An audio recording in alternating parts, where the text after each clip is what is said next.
Okay, everybody, welcome back to our episode number 3 of Three Sides of the Coin. आज हम बात करेंगे कि what we should do. Like हमने पिछली एपिसोड में बात की थी भाई कि मेंटरशिप कितनी ज़रूरी है, कोचिंग कितनी ज़रूरी है, ख़ासतौर पे उन लोगों के लिए जो कि यंग बच्चे निकल के आ रहे हैं अपने अर्ली करियर्स में हैं।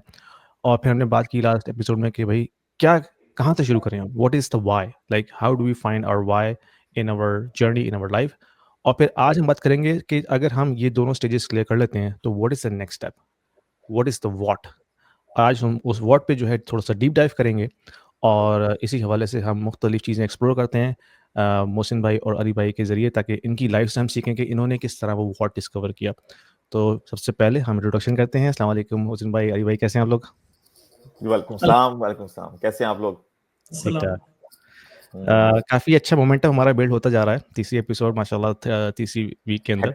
हैट्रिक। तो हाँ, हैट्रिक हो गई है और होपफुली इसमें मज़ीद इंटरेस्ट डेवलप होता रहेगा आप हमारी ऑडियंस का। तो शुरू करते हैं। आज थोड़ा-सा हमारे पास लिमिटेड टाइम है अली भाई के पास भी। तो मेरे ख़्याल में अली भाई से शुरू करते हैं। अली भाई, ये बताइए कि अगर किसी ने अपनी मिड करियर जर्नी में स्ट्रगल कर ली है, करियर बना लिया है, लेकिन अब वो स्टक्स फ़ील कर रहा है। अब वो कह रहा है कि यार मैं अब आगे क्या करूँ? मुझे कोई ग्रोथ नज़र नहीं आ रही। ख़ास तौर पे समझ लें अगर कोई बंदा पाकिस्तान में बैठा हुआ है, तो उसने अपना व्हाय डिस्कवर करना शुरू किया। उसको कुछ समझ में आ गया कि मुझे क्या करना है और क्यों करना है। लेकिन करना कैसे है, कहाँ से स्टार्ट करना है, what I should try, what I should explore. तो आज थोड़ी-सी इस पे बात करते हैं। तो मेरे ख़्याल में आप अपने जर्नी से थोड़ा-सा हमें वो नगेट्स निकाल के दिखाइए कि आपने वो व्हाट किस तरह डिस्कवर किया था? चलें, गुड हो गया जी। Thank you very much for as Mohsin said it's hattrick today. और लेकिन मज़े की बात है कि अभी तक हमें ना कोई बहुत ज़्यादा कमेंट्स नज़र नहीं आ रहे। तो आई वुड रिक्वेस्ट जो हमारे व्यूअर्स हैं, व्यूज़ तो आ रहे हैं, लाइक सेंचुरी हो गई है, मैंने देखा है पिछली जो एपिसोड 2 है उसकी। तो सेंचुरी के बाद उसमें ना थोड़ा सा लोगों को चाहिए कि पार्टिसिपेट करें। ये हमारे लिए इंकरेजिंग होता है because I see that Yasin Nizami is mashallah doing well in terms of adding, जो कहते हैं ना कि एडिटिंग बड़ी अच्छी क्वालिटी कर रहे हैं, लोग अप्रिशिएट भी कर रहे हैं। So I see those appreciations on LinkedIn comments और मोहसिन की जो पोस्ट होती है उस पे आ जाती हैं। But I would really appreciate कि लोग जो है ना वो अपने तासुरात से हमें लाजमी आगाह करें। जो भी इसको देख रहे हैं ना, एक कमेंट जरूर डाल दिया करें। वो कमेंट जो है हमारा सेरों खून बढ़ा देता है। और अब अपनी स्ट्रगल्स शेयर करें। कोई भी जो परेशान कौन कर रहे हो डाल दें उसको, क्या पता किसके पास उसका सलूशन हो।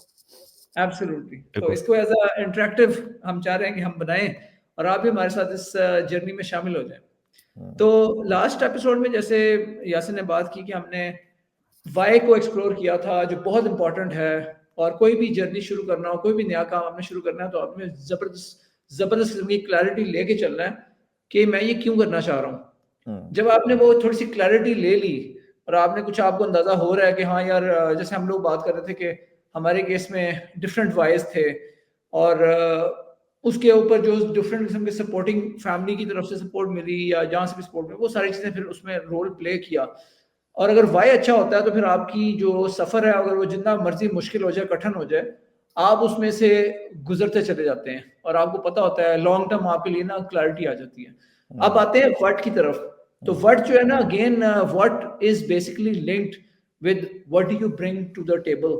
Basically you need to assess कि मेरी स्ट्रेंथ्स क्या हैं। जैसे आप लोग शायद फेमिलियर होंगे स्वॉट एनालिसिस से।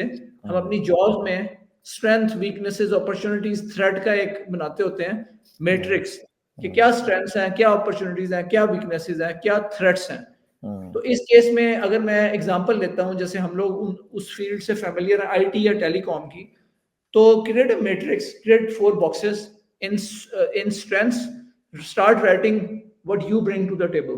अगर आप एक अच्छे टेक्निकल बंदे हैं तो what is your skill set, वो उसको जॉट डाउन करें।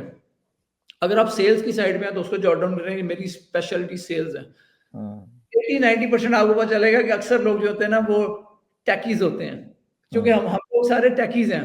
हमने इंजीनियरिंग की, हम इधर उधर चले गए दुनिया में जहाँ भी गया, बट वी स्टार्टेड एज टैकीज। तो अगर आप मेरा जर्नी पूछते हैं तो मेरे केस में मुझे बहुत अच्छा एडवांटेज ये रहा कि मुझे अर्ली ऑन बिजनेस स्टार्ट करते पता चल गया कि I was surrounded by techies. तो I had to change my path. मुझे पता था यार यहाँ मेरी दाल नहीं गलनी है, मेरे यहाँ से ज़्यादा मेरे से स्मार्ट किस्म के हैं जो सीटीओ का रोल प्ले कर सकते हैं, जो अच्छे चीफ टेक्निकल ऑफिसर हमारे जो भी हमारा इनिशिएटिव होगा उसका बन सकते हैं। तो I moved on to the business side, और बिजनेस साइड में मैंने सेल्स देखना शुरू कर दी, बिजनेस डेवलपमेंट देखना शुरू कर दी। तो I was observing your content Yasin, कि आप इसके ऊपर बड़ी बात कर रहे होते हो लिंक्डइन पे भी और यूट्यूब पे भी, कि सेल्स इंजीनियर कैसे बना जा सकता है, प्री सेल्स में कैसे आया जा सकता है। So that's a very good transition before you move on to your business. So I was lucky कि मुझे, जब मैंने वोडाफोन में जो रोल प्ले किया वो sales and business development team में था। So it was not pure technical department. तो थोड़ा सा मुझे वहां से एक्सपोजर हुआ, मुझे मौका मिला कि यार मैं आउट ऑफ टेक्निकल जाके चीजों को देख सकूं। जब मैं बिजनेस में आया तो I totally removed my technical hat, और मैंने टोटली बिजनेस डेवलपमेंट वाला हैट पहन लिया। तो आपने स्ट्रेंथ्स, वो जो मैट्रिक्स की बात करता है, स्ट्रेंथ्स पे देखना है कि आपकी क्या स्ट्रेंथ्स हैं, यूनिक स्किल सेट है which you bring to the table. अगर आपको लगता है कि आप सेल नहीं कर सकते तो don't try to be a smart as कि हर चीज मैं ही करूंगा। फिर आप किसी ऐसे पार्टनर को ढूंढें जो आपके साथ मिलकर थोड़ा सा सेल वाला एंगल संभाल सके। सिमिलरली उसमें वीकनेसेस में लिखें विच इज योर वीकनेस। अगर if you are not good at sales that is your weakness, that's your weak area, somebody has to take care of it. Opportunities में देखिए opportunities क्या है। एआई का दौर है, आर्टिफिशियल इंटेलिजेंस आ रही है, ब्लॉकचेन का दौर है, देयर लाइज द अपॉर्चुनिटी। और इतनी बड़ी अपॉर्चुनिटी है। अभी डीप सीक की हमने लास्ट वीक में बात की थी एपिसोड 2 में, तो डीप सीक ने बता दिया दुनिया को कि it's not limited to $1 billion companies, anyone can take a step on it and try to create something in AI space. और वो चीज बड़ी रेलेवेंट है, that is your opportunity, one of the opportunities. To give an example, threats की अगर बात कर, अच्छा एक मैं पाकिस्तानी कॉन्टेक्स्ट में बात कर दूं कि कुछ एरियाज ऐसे हैं जो वेस्ट में बहुत ज्यादा एक्सप्लोर हो चुके हैं, जो फॉर एग्जांपल मर्जर्स हो चुके हैं। जैसे 2010 में यूके में टी मोबाइल एंड ऑरेंज मिले तो एवरीथिंग एवरीवेयर बन गई थी। सिमिलरली अभी 3 and Vodafone are merging. Similarly जो मर्जर्स हो रहे होते हैं ना, ये बहुत अच्छी अपॉर्चुनिटीज प्रोवाइड करते हैं ऐसे लोगों के लिए जो मर्जर्स को मैनेज करते हैं। टेक्निकल रैन, आई थिंक मैं ना अब ऑब्सोलीट हो जाऊंगा, मुझे टेक्निकल टर्म्स अब सही तरह याद भी नहीं है, लेकिन एक रैन होता है और एक कोर नेटवर्क होता है, और उसके जो स्पेशलिस्ट है ना मर्जर के, उनकी पाकिस्तान में डिमांड इस तरह ज्यादा होगी कि टेलीनॉर को भी पिक्सेल और यूफोन ने एक्वायर किया। So there is another opportunity. If you want to do a business, you can come in as a business consultant, help them with this merger. एक दोस्त है जिनको as a consultant onboard किया था Telenor ने, he is the head of legal. He has been an head of legal in the telecom side. उनको CEO level से लोगों ने अप्रोच किया कि आप हमें इस मर्जर की सारी ड्यू डिलिजेंस करके देंगे।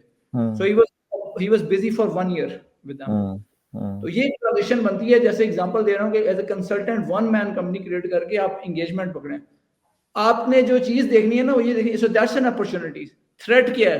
थ्रेट ये है कि हम ऑब्सोलीट हो जाएंगे, जो हमारा फील्ड है वो खत्म होता जा रहा है। अगर मर्जर हो रहा है तो merger in itself is a threat in your organisation, because आपको पता है कि नौकरी जा सकती है।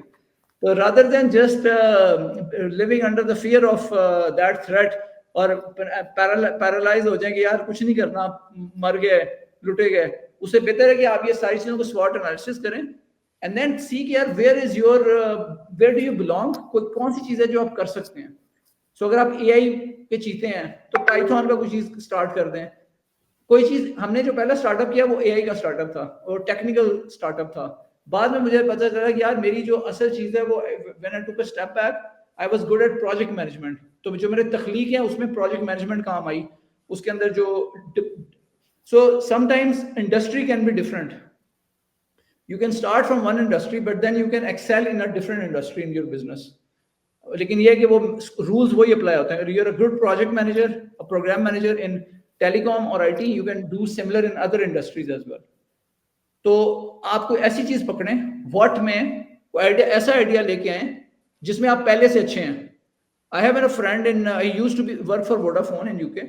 वो इंटरनेट ऑफ थिंग्स का चीता था। उसके मैं घर जाता था, उसने हर चीज को ऑटोमेट किया हुआ था, और उसको देख के मैं उसे हंसता था कि यार तुम वोडाफोन में कर क्या रहे हो, तुम तो बड़े आराम से अपना एक बिजनेस क्रिएट कर सकते हो, और तुम्हारा तो मैं पहला क्लाइंट होऊंगा और बहुत सारी कंपनियां तुम्हारी क्लाइंट बन जाएंगी, smart building, smart solution, smart homes. But he kept on sitting on it, but eventually he left and he joined as head of engineering for 2 other guys who created an IoT company. They were also a spin-off of Vodafone. तो ये opportunities होती हैं। And opportunity is just everywhere, you start looking around, फिर आपने next step होता है कि you start writing down 10 ideas, क्या क्या नजर आ रहा है, ब्रेनस्टॉर्मिंग करें, लाइक माइंडेड लोगों से मिलें, जो लोग बिजनेस में पहले से हैं उनसे कॉफी कैचअप करें, उनका आधा घंटा भी आपके लिए ना गोल्ड माइन के, उसको उनके बताइए उसे I want to do something, let's brainstorm, मैं क्या कर सकता हूँ, so write down those ideas, so one of those can be your starting point, so I think that's these are my 2 cents. I think these are more than 2 cents. जितना आपने इसको condense करके आपने बताया ना, आई think that is wealth of the knowledge. और किसी के लिए भी जो एक्सप्लोरेशन फेज में है अभी, तो ये बहुत अच्छी एक्सरसाइज है SWOT एनालिसिस की, और ये हम लोग अक्सर करते हैं क्योंकि मैं खुद सेल्स में हूँ, तो हम जब भी कभी नया अकाउंट मैनेज करते हैं या कोई नई मार्केट डिस्कवर करते हैं, तो सबसे पहला काम यही होता है कि SWOT एनालिसिस करें, ताकि पता चले कि भाई क्या स्ट्रेंथ है, क्या वीकनेस है, क्या अपॉर्चुनिटीज है, क्या थ्रेट है, और फिर उसके बाद हम फिर एक अकाउंट मैपिंग भी करते हैं कि भाई कौन बंदा है जिसको हमने जाके मिलना है, वो किस लेवल पे है, वो कितना इन्फ्लुएंस करता है। तो बड़ी ज़बरदस्त आपने इन्फॉर्मेशन दी अली भाई। और थोड़ा-सा मैं ऐड कर दूँ कि जिस तरह आपने मेरा ज़िक्र किया कि मैं कंटेंट क्रिएट करता हूँ लिंक्डइन पे इंजीनियर्स के लिए, जो कि इस वक्त सिर्फ टेक्निकल माइंडसेट में फंसे हुए हैं, और मैं उनको ये कोच करना चाह रहा हूँ कि भाई होराइजन अपना बढ़ाओ और थोड़ा सा सेल्स की तरफ आओ, क्योंकि मैंने ट्रांजिशन खुद की है। मैं भी आप लोगों की तरह शुरू में टेक्निकल इंजीनियर था, लेकिन आज से कोई 8 या 10 साल पहले मैंने ट्रांजिशन की, और फिर मैंने कभी रिग्रेट नहीं किया उस ट्रांजिशन को। और जब तक मैंने वो ट्रांजिशन नहीं की थी, मैं हमेशा खौफ में रहता था कि यार सेल्स जो है ना बहुत मतलब मुश्किल काम है, कोटा मैनेज करना, और हर वक्त थ्रेट रहती है कि आपने अपना नंबर मीट किया नहीं किया, ले ऑफ हो जाएंगे, सैक हो जाएंगे। तो वो एक खौफ रहता था मेरे ऊपर भी। लेकिन जब मैंने वो ट्रांजिशन कर ली, I never regretted the decision. तो I think that was one of my turning point for my career, क्योंकि उसके बाद जो आपका व्यू पॉइंट खुलता है ना, जो आपका होराइजन खुलता है, वो आपको टेक्निकल जॉब में मिल नहीं सकता। यानी कि टेक्निकल जॉब में आप एक स्क्रीन के सामने बैठे होते हैं, कमांडें लिख रहे होते हैं, वायर शॉट ट्रेस ट्रेस कर रहे होते हैं, लेकिन जब आप निकल के उसको थोड़ा सा सेल्स साइड से देखते हैं, तो फिर आपके पास बहुत सारे एंगल्स होते हैं चीज़ों को एक्सप्लोर करने के, देखने के। तो that was actually my turning point for my my career. वो कहते हैं यासीन के वो अपने फेयर से लड़ना जो है वो ग्रोथ है।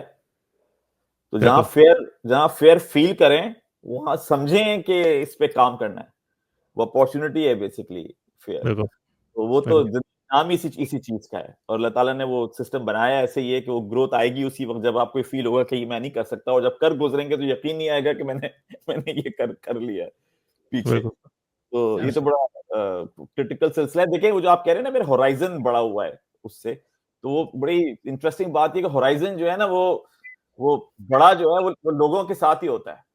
जब आप लोगों को समझते हैं और उसकी समझ से अपने आप को समझते हैं, तो आपका होराइजन ब्रॉड हो जाता है।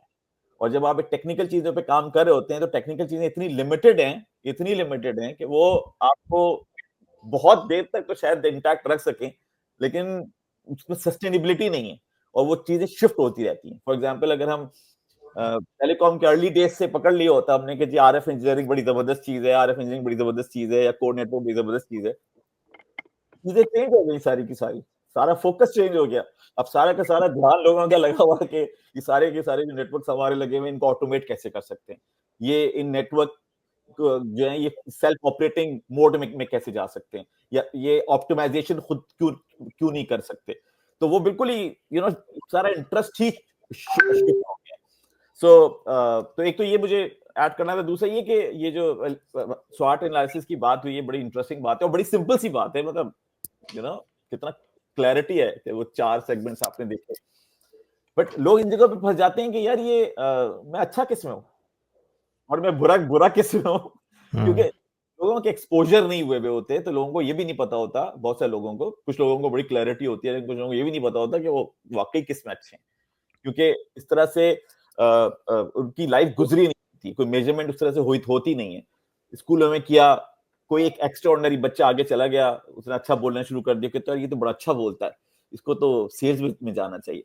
लेकिन इसका मतलब ये नहीं कि दूसरे बच्चे जिनको प्लेटफॉर्म नहीं मिला या उन्होंने बोलने की कोशिश नहीं की, वो अच्छे नहीं बोलते होंगे, इसका मतलब ये नहीं है। लेकिन ये कि बस वो प्लेटफॉर्म उस बच्चे को मिल गया और थोड़ा सा टैलेंट था उसके अंदर, तो वो शाइन कर गया। तो उस चीज को भी थोड़ा सा देखने की जरूरत है कि आपको प्लेटफॉर्म्स जो है ना, वो अगर मिलते रहे लाइफ के अंदर, तो आपको पता ही नहीं है कि आपके अंदर क्या क्या चीजें छुपी हुई हैं। वो जो तो हमने लास्ट एपिसोड में बात की थी ना सेल्फ असेसमेंट की, वो इसी से जुड़ी हुई है ना कि जब आप अपनी असेसमेंट खुद नहीं करेंगे, आपको पता ही नहीं लगेगा कि यार मैं कहाँ खड़ा हूँ, मेरी क्या स्ट्रेंथ है, मेरी क्या वीकनेसेस हैं। और बाज़ औक़ात आपको थोड़ी-सी कोचिंग की ज़रूरत होती है इस हवाले से कि कोई एक्सपीरियंस कोच आपके साथ बैठ के वन टू वन आपको आपको खुद डिस्कवरी करने में मजबूर करता है कि भाई तुम खुद सोचो, अपनी ज़िंदगी पे नज़र डालो कि तुम क्या नेचुरली खुद कर सकते हो without any effort. That's your strength, right? लेकिन वो हमने कभी सोचा ही नहीं होता, हमारे साथ किसी ने कोई कोचिंग की ही नहीं होती शुरू में, तो इसलिए हमें पता ही नहीं होता कि यार मैं क्या कर सकता हूँ आसानी से और क्या नहीं कर सकता। देखिए मुझे इंसान जो पैदा होगा उसको बचपन से कोच चाहिए। इंसान पैदा फैमिली में होता है, फैमिली में फादर कोच होते हैं, मदर मदर मदर कोच होती है। वो कोचिंग जो है ना वो कभी भी खत्म नहीं हो सकती एज लॉन्ग एज वो उसे ग्रोथ चाहिए हो, क्योंकि वो ऑप्टिमाइजेशन का जो प्रोसेस है या एवोल्यूशन का जो प्रोसेस है वो कनेक्टेड है एनालिटिक्स के साथ, परफॉर्मेंस मेजरमेंट के साथ। तो उसमें आपको लगता होगा कि मैं इससे बहुत अच्छा हूं, क्योंकि ये हमारे वो हैं क्या कहते हैं, ब्लाइंड स्पॉट्स हैं बहुत सारी चीजों के, कि मुझे लगता है कि मैं ऐसा हूं क्योंकि जो 4 लोगों में कर रहा हूं तो मैं शायद अच्छा कर रहा हूँ, लेकिन जरूरी नहीं है जो आपको लगता हो वो अच्छा ही हो। और अब जैसे मेरी एग्जांपल ये है कि यहाँ पे हम प्रेजेंटेशन वगैरह देते थे, जब यहाँ पे O2 में थे, 15 लोग, 10 लोग, 4 लोग, 12 लोग, तो कभी कोई चीज फील ही नहीं होती थी खास ऐसी कि भाई कोई बड़ा काम किया, कुछ किया। अब जब मैं पाकिस्तान पहुंचा हूँ और जब ये जंबील किक ऑफ की थी तो यूनिवर्सिटीज ने बुलाना शुरू कर दिया, फास्ट ने बुलाया, NED बुलाती थी। अब जब वो कहते थे कि जाएं स्टेज पे आप चढ़ें और बताइए जी टेलीकॉम इंजीनियर्स का फ्यूचर क्या है, तो यकीन मानिए जो हालत होती थी उस वक्त कि भाई अब मुंह से निकलेगा क्या, क्योंकि इससे पहले कभी वो प्लेटफॉर्म मिले ही हाँ। नहीं। लेकिन मुझे याद है फास्ट का एक था सेशन कराची में, और वो मैं सोच रहा था मैं क्या बोलूंगा, और वो जो शुरू के जो कुछ सेकंड्स थे, 30 सेकंड्स होंगे, वो मेरा दिमाग ब्लैंक ब्लैंक हो चुका था। लेकिन आई थिंक उसके बाद जो क्लैरिटी आई तो बस वो बोलते ही चले गए, और अब तो ऐसे बोलते हैं जैसे कोई बात ही नहीं है। तो वो प्लेटफॉर्म जो है वो उन्होंने दिया मुझे कि यार आप जाइए, आप तो कैरियर गाइडेंस के लिए आए हुए हैं, जाइए खड़े हो जाइए। तो आई थिंक आपको ये भी जरूरी है सेल्फ एनालिसिस के लिए कि आपको वो प्लेटफॉर्म्स मिले या मौका नहीं मिले। मिले जिससे आपको हुँ, पता चला हो कि मैं किस में अच्छा हूँ, बिल्कुल। वरना तो आपको बहुत सी चीजों को तो पता भी नहीं चलेगा इस पे लाइफ में। मुझे एक वाक़या याद आ गया। मेरे एक और दोस्त हैं, तो वो भी यहाँ कनाडा में होते हैं। लेकिन उनका जो स्टार्ट था वो सर्टिफ़िकेशन बेस्ड स्टार्ट था। यानी कि उन्होंने पाकिस्तान से कोई डिग्री कभी नहीं की।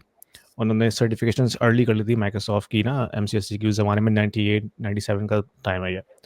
तो उनको कुछ कॉलेजेस यूनिवर्सिटी ने ना अप्रोच किया कि भाई तुम आके कोर्सेज़ कराओ हमारी यूनिवर्सिटी में। तो वो जब गए तो टेक्निकल चीज़ें तो ऑलरेडी वो फ़िल्टर हो चुकी थी।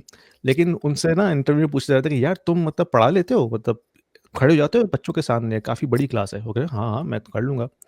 वो इसलिए पूछ रहे थे क्योंकि उससे पहले जो टीचर्स आए थे, वो हालाँकि एक्सपीरियंस टीचर थे, लेकिन जब वो खड़े हुए क्लास के सामने 500 बच्चों की क्लास के, वो भाग गए नेक्स्ट डे, वो वापस ही नहीं आए फिर। पब्लिक स्पीकिंग बहुत बड़ा बड़ा बड़ा फेयर है, तो छोटी मोटी चीज नहीं है। एक चीज और जो आपने बात की ना कि बेसिकली जो आपने ट्रांजिशन करनी है ना, जब आपने व्हाट पे जाना है और आपने देखना है मैंने क्या करना है, और जो स्ट्रेंथ है, जो स्वॉट स्पॉट होता है ना, ये स्टार्टिंग के लिए बहुत अच्छा है। थोड़ा सा आपको कॉन्फिडेंस मिल जाएगा कि यार ये चलो यार 3-6 मंथ्स के लिए तो गुड टू गो, ताकि आप स्टार्ट कर सकें। वरना आप कहेंगे यार क्योंकि इंजीनियर होते हैं या जो टेक्निकल माइंड होता है इसको क्लैरिटी नहीं होती है, जब तक क्लैरिटी नहीं होगा ये आगे नहीं बढ़ेगा। मतलब ये कहेगा यार मुझे तो क्लैरिटी नहीं है तो मैं कैसे आगे जा सकता हूँ। We always look for agenda of the meeting ahead of the meeting. हमें कहते हैं यार एजेंडा नहीं है तो मीटिंग में जाके क्या बात करनी है। जबकि जब आपकी जब बिजनेस साइड पे आते हैं ना तो आपको एजेंडा शेंडा नहीं चाहिए होता है। You just have to cut out of these things, you have to.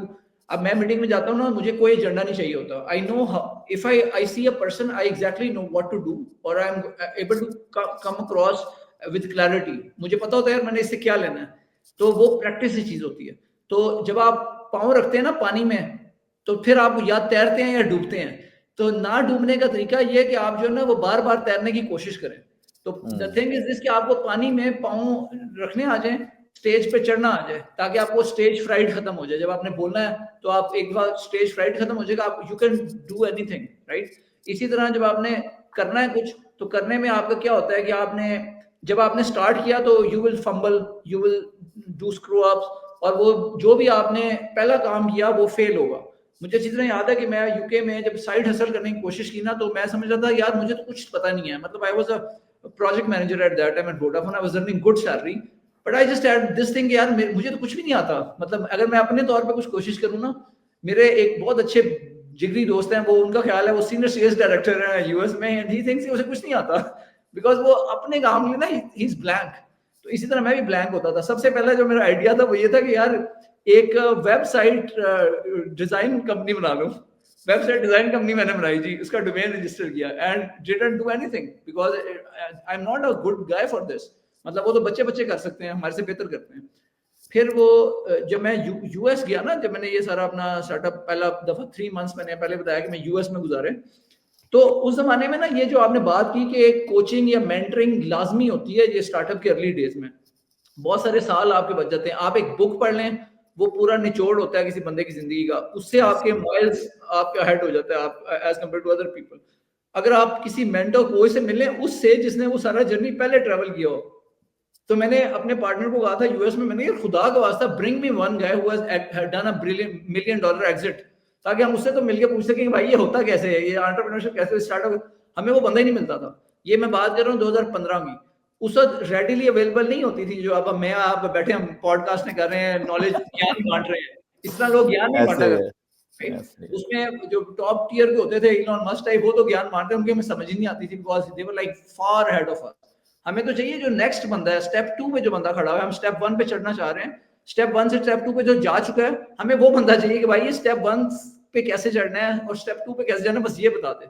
तो you need somebody who has done it already, और उसकी जो एडवाइस होती है ना, तो basically you need to find people around you, उनके साथ टाइम स्पेंड करना है, फिर और क्लैरिटी आएगी कि आपने क्या करना है और क्या नहीं करना।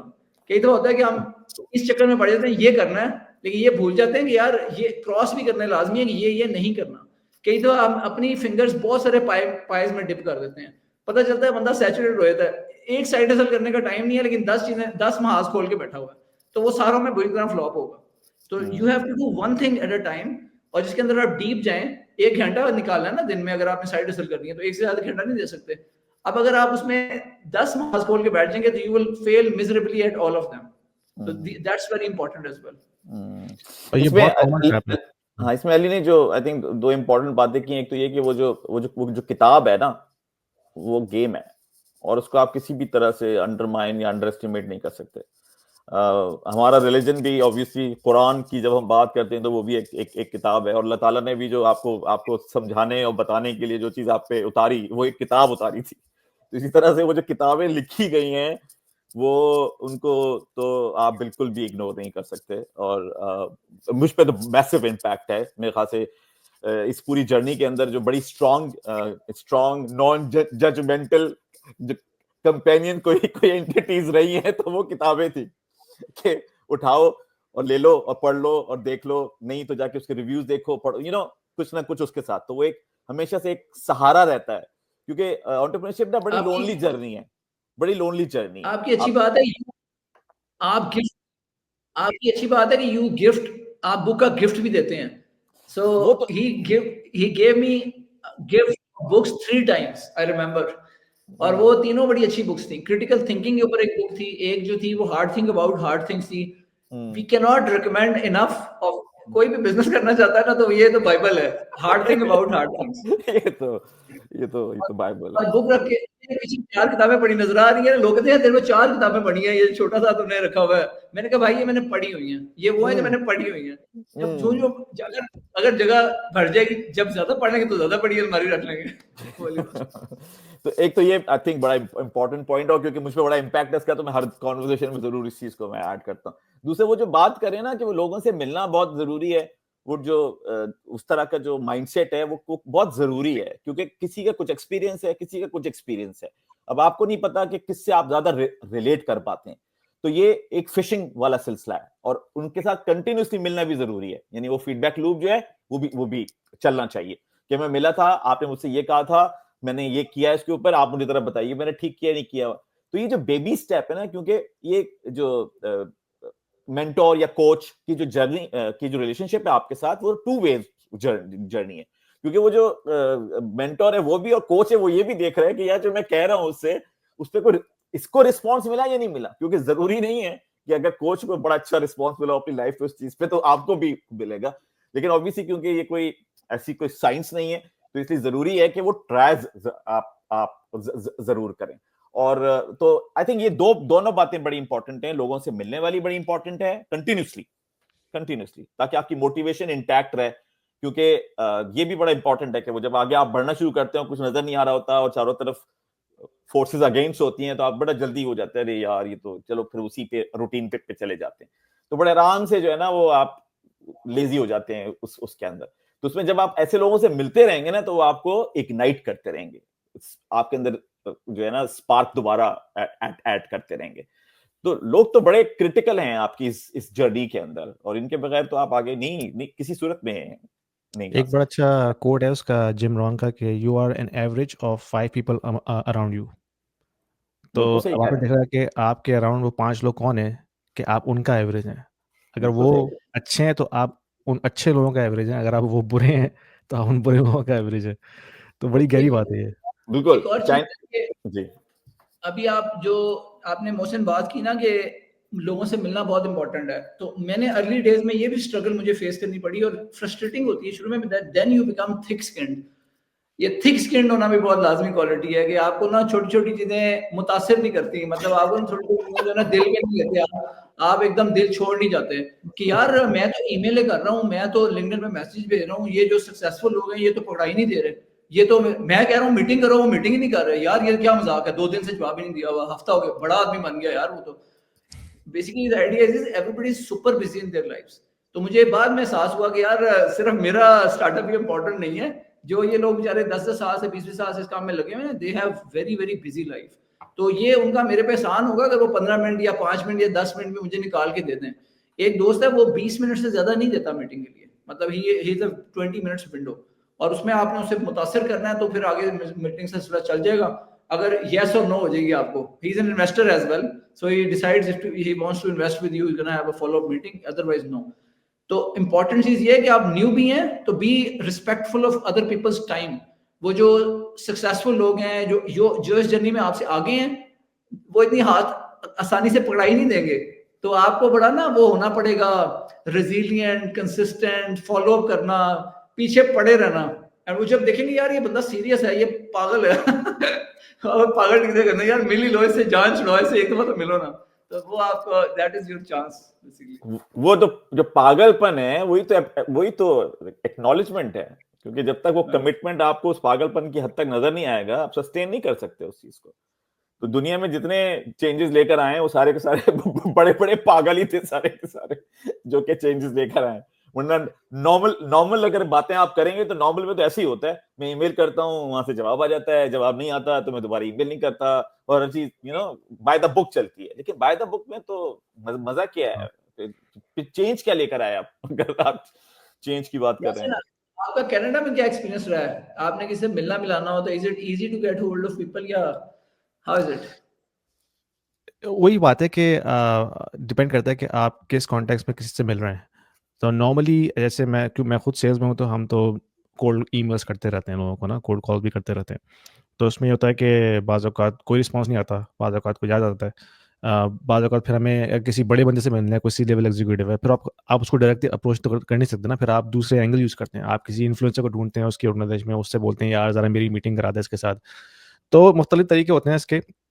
लेकिन ये कि आपकी बात बिल्कुल ठीक है कि थिक स्किन आपको डेवलप करना लाज़मी है, और ना ना सिर्फ़ इसमें बल्कि आपकी अपनी ज़िंदगी में भी। मतलब मैंने कंटेंट क्रिएशन में ये बात सीखी है कि आपके पास थिक स्किन होगी तो आप काम कर सकते हैं, क्योंकि ऐसे-ऐसे कमेंट्स आते हैं बाज़ औक़ात आपको कि आप कहते हैं यार मतलब आपका खून खौल जाता है।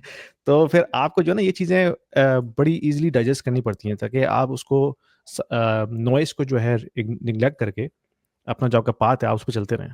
अगर आप उन चीज़ों में फँस जाएँगे ना तो फिर आपका फ़ोकस जो है ना आगे गोल पे नहीं रहेगा। मैं एक चीज और ऐड करूं, थिक स्किन, लोगों को कॉनोटेशन शायद ये होगी कि थिक स्किन होना जो है वो बड़ी बुरी बुरी बात है कुछ है। थिक स्किन जो है ना वो आपकी रेपुटेशन बिल्ड करती है, रेपुटेशन को इंडिकेट करती है। जैसे इन्होंने बात की कि वो जब लोग अप्रोच करते हैं ना तो अगर थोड़े से कंसिस्टेंट लोग हो ना तो फौरन आउटशाइन करेंगे। और जौहरी जो है ना वही ढूंढ पाता है ना कि हीरा क्या है, राइट? जौहरी की जो हीरे की कदर है वो जौहरी को पता होती है। तो अगर बहुत सारे लोग आपकी कंसिस्टेंसी पे जवाब नहीं दे रहे तो probably it's not worth it. इसका मतलब है कि वो लोग ही ठीक नहीं है जिस चीज को अप्रिशिएट नहीं कर पा रहे कि आप कितने कंसिस्टेंट है। क्योंकि गेम सारा का सारा टैलेंट होना नहीं है, गेम सारा का सारा कंसिस्टेंट होना है। हमें जो पूरी जिंदगी मेहनत करनी पड़ती है और जब हम पैदा होते हैं और पेरेंट्स हमारे अंदर डालने की कोशिश करते हैं, वो डिसिप्लिन और कंसिस्टेंसी डालने की कोशिश करते हैं, रैंडमनेस को कम करने की कोशिश करते हैं। क्योंकि हमारी ह्यूमन लाइफ का सबसे बड़ा चैलेंज ही रैंडमनेस और अनसर्टेनिटी है। मजा भी है उसका कुछ चीजों के अंदर, क्रिएटिविटी क्योंकि अनसर्टेन होती है और बड़ी मजे की होती है। एट द सेम टाइम अगर थोड़ा सा ओवरडू हो जाए तो खराब भी हो सकती है। तो वो जो डिसिप्लिन है और वो जो कमिटमेंट है वो सिर्फ वही लोग अप्रिशिएट करते हैं जिनको इस चीज का आइडिया है कि भाई ये जिस डायरेक्शन में जा रहा है उसमें अगर कमिटमेंट और डिसिप्लिन नहीं होगा तो ये अचीव नहीं हो सकता। क्योंकि ये वो रास्ता है जो कि आसान नहीं है, ये कोई पैडिंग नहीं है, लोगों की फुल सपोर्ट नहीं मिलेगी। मोस्टली लोग कहेंगे कि यार तुम सही नहीं कर रहे, सोच लो बच्चों का क्या होगा, घर कैसे चलेगा। ये सारी बातें उसके साथ हो रही होंगी क्योंकि अगर आपके साथ हुई हैं तो सभी के साथ हो रही होंगी। तो इसलिए ये जो थिक स्किन है ये रेपुटेशन बिल्ड करती है सही लोगों के साथ। तो इसलिए फोकस करना चाहिए इस थिक स्किन के ऊपर, और थिक स्किन के बगैर एंटरप्रेन्योरशिप नहीं चल सकती, फंडामेंटली। एक वर्ड से मेरे माइंड में और चीज आई है कि वर्ड में ना ये भी इंपॉर्टेंट है कि writing down ideas as they come into your mind. क्योंकि कई दफा होता है हम कहते हैं यार ये जो आइडिया ना ये तो फजूल सा है, इसको लिखने की क्या जरूरत है, ये तो 3600 लोगों ने पहले से इंप्लीमेंट किया हुआ है, ये पहले से हुआ है। और अगर आप किसी ऐसे बंदे से पूछें जो उस फील्ड का एक्सपर्ट नहीं होगा तो वो वैसे आपको ठंड रहा देगा, यार इधर ना पढ़ इस चक्कर में, ये बड़ा मुश्किल सा फील्ड है, इस पे ना जा। तो आपको वो शूट डाउन कर देगा आपके आइडिया को। तो इट्स बेस्ट कि आप उसके जो भी आप करना चाहते हैं कोई 8-10 आइडियों की लिस्ट बनाएं और फिर उसको, जैसे हमें आदत होती है ना हर चीज एक्सेल में करते हैं, तो एक्सेल में उसको पॉइंट्स असाइन करेंगे डिफरेंट, जो उसके ना आप समझेंगे लेफ्ट साइड पे आपने एक कॉलम बनाया, रोज बनाई, आइडिया लिखा, एक एक आइडिया हर चीज का, फिर आगे उनको उनकी रेटिंग की, और रेटिंग में जो नंबर्स देने हैं ना वो इन चीजों के देने हैं कि यार ये जो आइडिया है इस पे अगर मैं काम करता हूं तो मैं कितने देर में मैं इसकी बेसिक सा वर्जन क्रिएट कर लूंगा, मिनिमम वायबल प्रोडक्ट क्रिएट कर लूंगा 6 महीने फॉर एग्जांपल, और किसी में साल लग जाएगा, किसी में 2 साल लग जाएंगे, अगर जिसमें ज्यादा टाइम लगेगा उसका रैंकिंग कम हो जाएगी टाइम वाइज। इसी तरह किसमें पैसे ज्यादा लगेंगे, अगर मुझे लगते हैं मेरा 3 महीने में MVP minimum viable product basic product बन जाती है और मुझे रुपए लगते हैं सिर्फ 10 लाख पाकिस्तानी रुपीस, तो मैं उस पे टिल्ट करूं रादर देन एक चीज जो साल लगता है और कोई करोड़ रुपया लग रहा है जिसमें मुझे सिर्फ MVP क्रिएट करने में। तो मुझे बेसिकली एक ऐसी चीज क्रिएट करनी है which is easy to create and easy to, जिसपे स्पेंडिंग भी ज्यादा ना हो, और ये डिफरेंट उसके ऊपर आप रैंकिंग करें उसकी, तो आपको खुद ही वो आइडिया नजर आना शुरू हो जाएगा, जो जिसमें प्लस आपकी एक और पैरामीटर होगा, एक और क्राइटेरिया होगा कि आपकी अपनी स्किल सेट क्या है, आपके अपने पास या आपका जो को फाउंडर है उसके पास इस चीज की एक्सपर्टीज है या नहीं। क्योंकि अगर किसी और से लेनी पड़ेगी एक्सपर्टीज, अगर आप डेवलपर नहीं है, कोडिंग वाला प्रोजेक्ट उठाते हैं, डेवलपर नहीं है और आपको कुछ और बंदे को इंगेज करना पड़ता है, तो it's going to take more time, और आपको इक्विटी भी देनी पड़ेगी, आपको या पैसे देने पड़ेंगे, कुछ ना कुछ करना पड़ेगा। So it's going to be more time consuming, more money oriented as well. इन सारे पे आपको रैंकिंग करनी चाहिए अपने आइडियाज। ये बेसिक्स आई वुड से कि इस जो आज की है ना डिस्कशन, इसका टेक अवे ये है कि लिस्ट बनाएं अपने आइडियाज की और एक्सेल में बनाएं और फिर उनकी रैंकिंग करें, और उनके डिफरेंट जो पैरामीटर्स हैं, इजी टू इम्प्लीमेंट, पैसे कितने लग रहे हैं, प्लस आपके पास स्किल सेट और कैपेबिलिटी है या नहीं है, अब इन चीजों के ऊपर उसको रैंक करें और फिर देखेंगे किसकी स्कोरिंग सबसे ज्यादा आती है, और वो that is the idea that you should do some work on.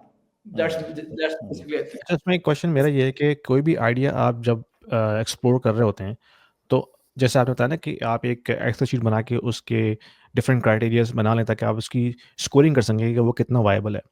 तो उसमें मेरे ख्याल में एक चीज़ ये भी होनी चाहिए कि आप उसको अर्ली टेस्ट भी कर सकें ना, ताकि उसकी वायबिलिटी पता चले।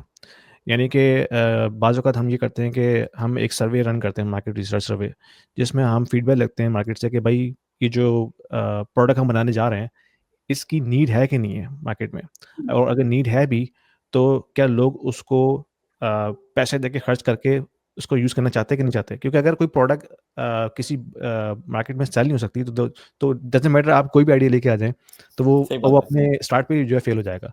तो उसकी वाइबिलिटी भी ज़रूरी होती है कि आप वो चेक करें कि can this product be sold in the market, और किस प्राइस पॉइंट पे, ये भी ज़रूरी है ना कि किस प्राइस पॉइंट पे। अगर आप इतना कैपिटल लगा दें शुरू में कि आप कहें कि यार मेरी प्राइस जो बन रही है वो ये बन रही है, लेकिन मार्केट में जो कस्टमर है वो उतनी प्राइस देने को तैयार ही नहीं है, या कंपटीशन में आपके पास वो प्रोडक्ट मौजूद है जो कि उससे कम प्राइस में मिल रही है, तो फिर वो वही आपके पास ब्रेक इवन पॉइंट आ गया ना कि आप उसको आगे लेके जा नहीं सकते।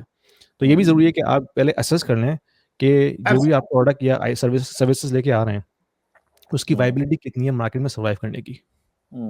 इसमें जो वायबिलिटी के साथ कनेक्टेड है वो एक्सपीरियंसेस है, डिपेंड करता है कि आपकी प्रोडक्ट कौन क्या है। अगर आपकी कोई सॉफ्टवेयर प्रोडक्ट है तो आपको ये देखना होगा कि आप उसको जब इंटरनेट के ऊपर एमवीपी की इन्होंने जिक्र किया, एमवीपी कर रहे हैं तो बेसिक चीजों पे आपने एमवीपी करके ये चेक किया कि अगर क्या इस पे ये लोगों का इंटरेस्ट है बेस्ड ऑन एनालिटिक्स, यानी उसके अंदर जो कम्युनिकेशन आपने की हुई है या बॉक्सेस डाले हुए हैं या आपने जो उनको कहा हुआ है कि भाई मैं आपको एज अ ट्रायल फ्री दे रहा हूँ, यू नो, ट्राई करने के लिए।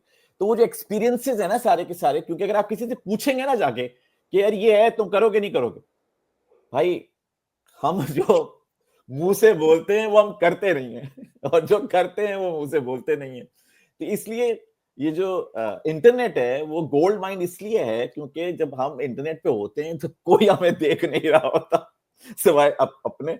तो वहां पे हम जो भी इंटरेक्शन कर रहे होते हैं वो फिर जो आपका सिस्टम है वो रिकॉर्ड करता है, एनालिटिक्स रिकॉर्ड करता है, और फिर उन एनालिटिक्स को आप जो है वो क्या कहते हैं अनफोल्ड करते हैं और फिर कहते हैं अच्छा इसमें इतना था, इस पे ये लिखा हुआ था, इस पे लिखा था कि 50% ऑफ है तो ये कर रहा था।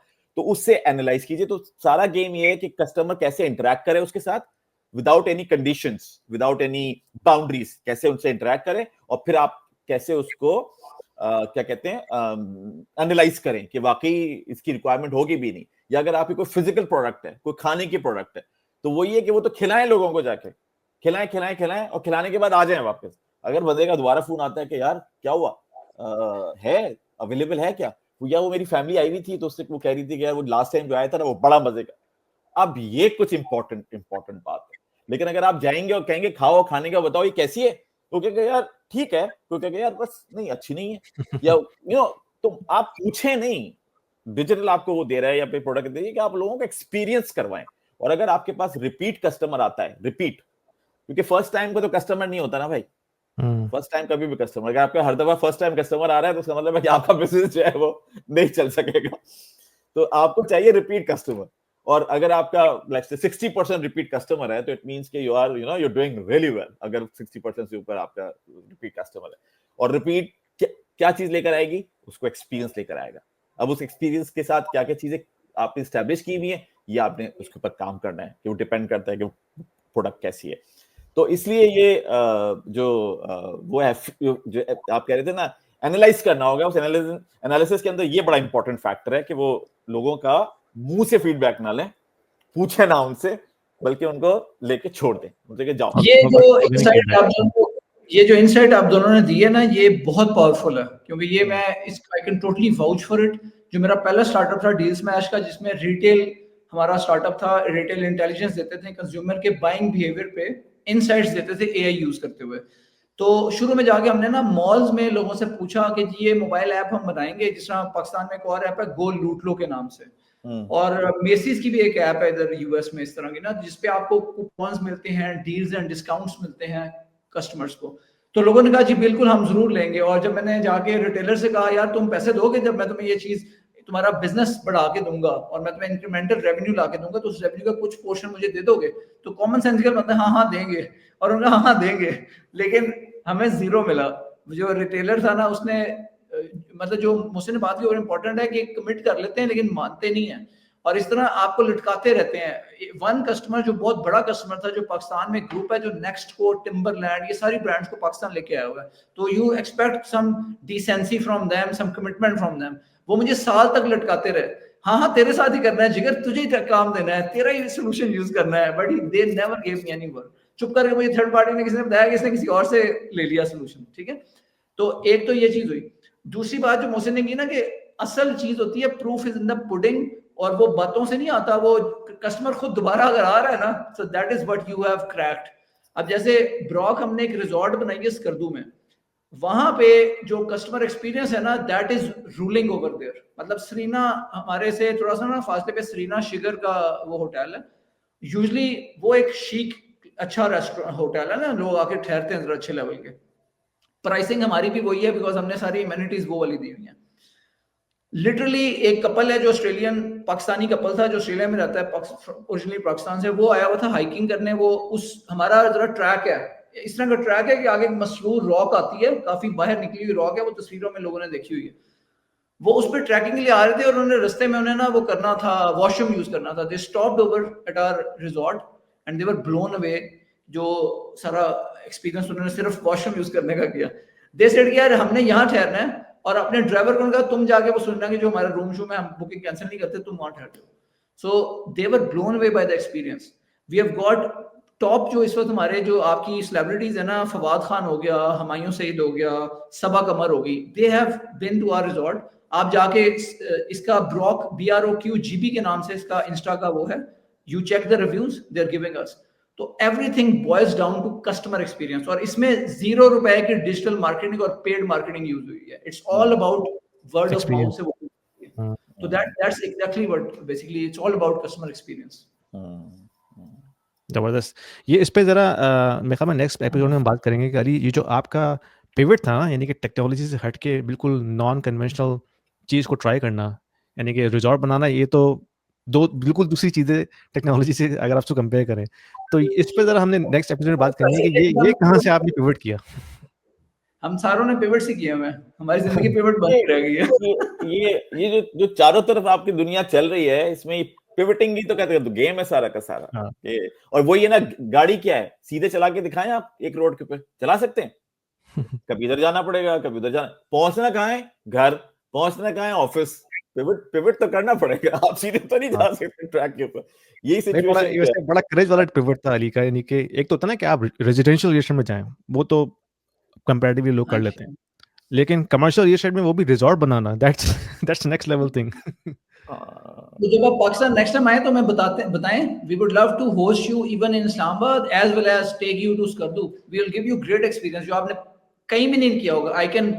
आई कैन वाउच फॉर इट कि आपको it will be a mind blowing experience as compare to all of the world. अभी तक पाकिस्तान का इमेज बड़ा स्टूपिड सा होता है ना लोगों के ज़हनों में, थर्ड वर्ल्ड कंट्री, जो लोग यहाँ पे हैं वो स्टक हैं। भाई we are living our life, we are loving every moment of the time we are spending in Pakistan. तो हाँ, इस तरह की भी ब्रीड है इस तरह की भी स्पीशीज है। मेरे नस्ट के क्लास फेलोज हैं, अभी वीकेंड पे पिछले 2-4 दिन पहले उनसे मिले थे, वो मीटअप हुआ, एक दोस्त आया हुआ था उसके साथ, तो वहां गमों की धुनें बज रही थी कि जी बड़े हालात खराब हैं और मुल्क तबाह होने वाला है और दुनिया भाग रही है। And I just stayed quietly over. I didn't, हर जगह बहस करना जरूरी नहीं होता ना, यू जस्ट सी कि यार फोरम कहाँ पे है, यहाँ पे बात करनी है। तो basically the idea is this के there are people who are living happily in Pakistan and doing the right work, and I can give you like 20 examples. मतलब अभी मैं लाहौर गया हुआ था, I recently just today I posted about the incredible work, voluntary work which is being done by charitable एक association है अल खिदमत foundation. यहाँ पे आपको पता है 2 नंबर किस्म के जो होते हैं ना, क्या उसे कहते हैं, फैमिली व्लॉगर्स, उन्होंने तबाही उठाई हुई है, बच्चों को खराब कर रहे हैं, 5 से 15 साल के बच्चों को टारगेट किया हुआ है, स्टूपिड किस्म की चीजें दिखा रहे हैं। और इन्होंने अपने कोर्सेज लॉन्च किए हैं रिसेंटली जिन पे ये पैसे कमा रहे हैं, डकी भाई एंड ऑल दोज अदर्स। ये लोग जो है ना खिदमत वाले, ये वो सारे कोर्सेज फ्री में दे रहे हैं। बनो काबिल के नाम से इन्होंने प्रोग्राम लॉन्च किया है, और ये इनकी ऑडियंस कौन है, जो नादार बच्चे हैं, गरीब बच्चे हैं, डिजर्विंग बच्चे हैं, ऑर्फन्स हैं।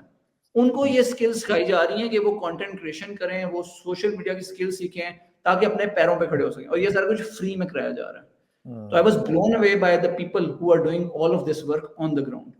तो वही बात है कि ना कि हम एक तरह से अपनी ऐनक, हमने ऐनक बदली हुई है पाकिस्तान को देखने की। अगर हम अपनी ऐनक उतार के दूसरी ऐनक पहन लेना तो हमें पाकिस्तान एक डिफरेंट चीज नजर आती है जहाँ पे अपॉर्चुनिटीज ही अपॉर्चुनिटीज हैं। वो जो आपकी बात है ना कि व्हाट करना क्या है, hundreds of ideas are here.